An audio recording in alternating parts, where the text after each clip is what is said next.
So ನಾವಿವಾಗ ರೆಡಿಯಾಗಿ river ವಂಡರ್ಸ್‌ಗೆ ಹೋಗ್ತಾ ಇದೀವಿ. ಸೊ ನಾವಿಲ್ಲಿ ಲೋಕಲ್ ಟ್ರೈನ ಯೂಸ್ ಮಾಡ್ತಾ ಇರೋದು ಮೆಟ್ರೋ ಟ್ರೈನ್. ನಾವು ಟ್ರಾವೆಲ್ ಪಾಸ್ ತೊಗೊಂಡಿದ್ವಲ್ಲ.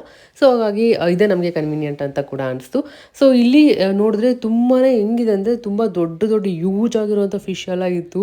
ನೋಡೋಕ್ಕೇನೆ ಭಯ ಆಗ್ತಿತ್ತು ಆ ಥರ ಇಯ್ಯನ ಬಗಿ ಬಗಿ ಎಲ್ಲ ನೋಡ್ತಾ ಇದ್ಲು. ಲಾಸ್ಟ್ ಟೈಮ್ ಮಲೇಷ್ಯಾ ಹೋಗಿದ್ದು ಸ್ವಲ್ಪ ಇದೇ ಥರನೇ ಇದ್ದಿದ್ದು. ಯಾಕೆ ಈ ಥರ ಪ್ಲೇಸಸ್ ಹೋಗ್ತಾ ಇದ್ದೀವಿ ಅಂದರೆ ಇಯ್ಯನ ಕೂಡ ತುಂಬ ಎಂಜಾಯ್ ಮಾಡ್ತಾಳೆ. ಆನಿಮಲ್ಸ್ ಈ ಥರ ಎಲ್ಲ ಬರ್ಡ್ಸ್ ಅಂದರೆ ಅವಳಿಗೆ ತುಂಬ ಇಷ್ಟ ಆಗುತ್ತಲ್ಲ, ಅವಳಿಗೂ ಸ್ವಲ್ಪ ಖುಷಿ ಆಗುತ್ತೆ ಅಂತ ಹೋಗಿದ್ದು. ಇಲ್ಲಿ ಅವ್ರಿಗೆ ಹೈಟ್ ನೋಡ್ಬಿಟ್ಟು ಬಿಡ್ತಾರೆ, ಅಲೋ ಮಾಡ್ತಾರೆ. ಸೊ ಹಾಗಾಗಿ ಫಸ್ಟ್ ಕಿರಣ್ ಹೋದ್ರು, ಆಮೇಲೆ ನಾನು ಬಂದೆ. ಅಲ್ಲಿವರೆಗೂ ಬೇಬಿ ಕೇರ್ ರೂಮಲ್ಲಿ ಕೂತ್ಕೊಂಡು ಅವ್ಳಿಗೆ ಆರೆಂಜ್ ಎಲ್ಲ ತಿನ್ನಿಸ್ತಾ ಇದ್ದೆ. ತುಂಬಾ ಚೆನ್ನಾಗಿತ್ತು. ಸೊ ಅದೆಲ್ಲ ಮುಗಿಸ್ಕೊಂಡು ಒಂದು ಫುಡ್ ಕಿರಣ್ ವೆಜ್ ಆರ್ಡ್ರ್ ಮಾಡಿದ್ರು. ಫಸ್ಟ್ ಟೈಮ್ ಈ ಥರ ಎಲ್ಲ ತಿಂದಿದ್ದು. ತುಂಬಾ ಚೆನ್ನಾಗಿತ್ತು. ವೆಜ್ಜಲ್ಲೂ ಈ ಥರ ಟೇಸ್ಟಿಯಾಗಿ ಮಾಡ್ತಾರೆ ಅನಿಸ್ತು. ಏನೋ ಅಂತರೂ ತುಂಬ ಇಷ್ಟಪಟ್ಟು ತಿಂದು ಇನ್ನೊಂದು ಸರಿ ಇವಾಗಲೂ ಅಷ್ಟೇ ನೋಡ್ತಾ ಇದ್ರೆ ಇನ್ನೂ ಸರಿ ತಿನ್ನಬೇಕು ಅಂತ ಅನಿಸ್ತಾ ಇದೆ, ಅಷ್ಟು ಚೆನ್ನಾಗಿತ್ತು. ಸೊ ತಿನ್ಕೊಂಡು ಅದಾದಮೇಲೆ ಐಸ್ ಕ್ರೀಮ್ ಕೂಡ ತಿನ್ಕೊಂಡ್ವಿ ಅಷ್ಟೇ. ಈ ವಿಡಿಯೋ ನಿಮಗೆ ಏನಾದರೂ ಸ್ವಲ್ಪನಾದರೂ ಇಷ್ಟ ಆದರೆ ಲೈಕ್ ಮಾಡಿ, ಶೇರ್ ಮಾಡಿ. ಮತ್ತೆ ನೆಕ್ಸ್ಟ್ ವಿಡಿಯೋಲಿ ಸಿಗ್ತೀನಿ. ಬಾಯ್ ಬಾಯ್.